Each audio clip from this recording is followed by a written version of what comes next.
দেশ ছেড়ে পালাতে হয় এমন রাজনীতি করা যাবে না। লক্ষ্মীপুরে জামাত আমির ভালো কথা বলেছেন। এরকম রাজনীতি যদি একটা সুস্থির রাজনীতি, সবাইকে নিয়ে রাজনীতি করা যায় তাহলে ভালো। কিন্তু অনেকগুলো বিষয় এখানে আছে, যেমন যারা এতদিন শাসন ক্ষমতায় ছিল তাদের ব্যাপারটা কি হবে?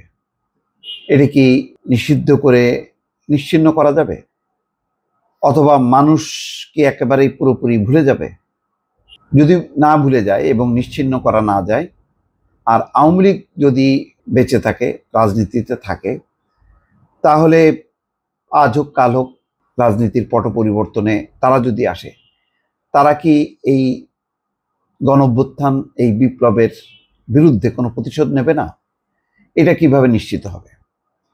সুতরাং এটাও একটা ভাবতে হবে যে কি ধরনের রাজনীতি প্রতিষ্ঠা করলে, কি ধরনের রাজনীতি চালু থাকলে যাতে দেশ ছেড়ে কাউকে পালাতে না হয়, এটার ব্যাপারে একটা নিশ্চয়ই একটা সুরাহা করতে হবে। আওয়ামী লীগ যেভাবে দেশটাকে একেবারে হিংসাত্মক, ধ্বংসাত্মক পর্যায়ে নিয়ে গেছে, অর্থাৎ প্রতিপক্ষকে নির্মূল করো, নিশ্চিহ্ন করো, শুধু আওয়ামী লীগই বেঁচে থাকবে, এবং সেভাবেই করছিল। এবং 24-এর আগে তারা যে 28শে অক্টোবরের পর যেই ক্র্যাকডাউন শুরু করলো, ভয়ঙ্কর, হাজার হাজার নেতা কর্মী জঙ্গলে পালাচ্ছে, দেশের বাইরে চলে যাচ্ছে, মানে কি অবস্থা। আরেকদিকে নির্বাচন করতেছে, মানে নির্বাচন করার দরকার শুধুমাত্র তাদের অবৈধ ক্ষমতাটাকে বৈধতা দেওয়ার জন্য। এই রেশারেশির পর কি হলো? পরিবর্তনটাও হইলো কিন্তু ওই রকম ধ্বংসাত্মক। যেমন তারা একটা ধ্বংসযজ্ঞ চালাইছে, তার একদম ব্যাকফায়ার হলো কিন্তু সেইভাবেই। যদিও এটা বলা যায় সেনাবাহিনী, পুলিশ, অন্যরা মিলে সেটা কাভার করেছে, কিন্তু মানে যতটুকু হয়েছে সেটা কম না। মানে 32 নম্বরে বাড়ি একদম গোড়ায় দেওয়া হয়েছে, এইরকম বিষয় তো অতীতে কখনো ঘটেনি।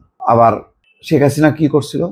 ক্যান্টনমেন্টের বাড়ি থেকে খালেদা জিয়াকে বের করে দিয়ে ওটা গুড়াই দিয়ে ওখানে মাল্টি স্টোরি বিল্ডিং করছে।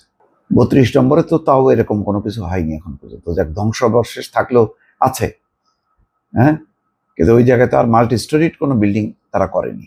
সুদর্শন আছে, পোড়াই দিল, এটা আছে। কিন্তু শেখ হাসিনা তো করছিল আরো ভয়ঙ্কর ভাবে। এই ইতিহাসগুলো অনেকে হয়তো ভুলে গেছে আর কি। যাই হোক, এখন কথাটা হলো যে এই রাজনীতিটা কে করবে? এই দেশ ছেড়ে পালাতে হয় এমন রাজনীতি করা যাবে না। কে করবে না? কার উপরে ভরসা করা যাবে? এখনই বরং বিভিন্ন জায়গায় জায়গায় নিজেদের মধ্যে যে দ্বন্দ্ব সংঘাত, এটাও তো অনেকেই উদ্বিগ্ন। কি হচ্ছে দেশে? এত কিছুর পর হাসিনা বিরোধীদের মধ্যে যে সংঘাত, যেই ধরনের অনৈক্য দেখা যাচ্ছে, তাতে সামনে যখন নাকি সত্যি সত্যি বিএনপি সরকার আসুক বা জামাত সরকার আসুক, তখন বিরোধী দলের সাথে তারা কি আচরণ করবে বা কি এস্টাবলিশ করবে, ধরনটা কেমন হবে বিরোধী পক্ষের সাথে, এটাও তো গুরুত্বপূর্ণ। সুতরাং তিনি বলছেন সত্য, কিন্তু এটা যে ওই মানে বিড়ালের গলায় ঘন্টা বাঁধবে কে, হ্যাঁ, এইটা তো কেউ বলতে পারছে না। জামাতের আমির বলছেন, দুর্নীতি দুঃশাসন করে কেউ ক্ষমতায় টিকে থাকতে পারে না। এমন রাজনীতি করা যাবে না যাতে ফ্যাসিবাদের মতো দেশ ছেড়ে পালাতে হয়। জাতিকে সামনে এগিয়ে যেতে দিন, আবার যেন ফ্যাসিবাদের নতুন ধারা অধ্যায় তৈরি না হয়, এসব থেকে ফিরে আসুন। ফিরে না এলে আমাদের লড়াই অব্যাহত থাকবে। শনিবার লক্ষ্মীপুরে সমাবেশে তিনি এই বলছেন। এটাও কার উদ্দেশ্যে বলছেন পরিষ্কার না। মাঝে মধ্যে মনে হচ্ছে এটা কি বিএনপিকে উদ্দেশ্য করেই বলছে। দর্শক, ভালো থাকবেন। আল্লাহ হাফেজ।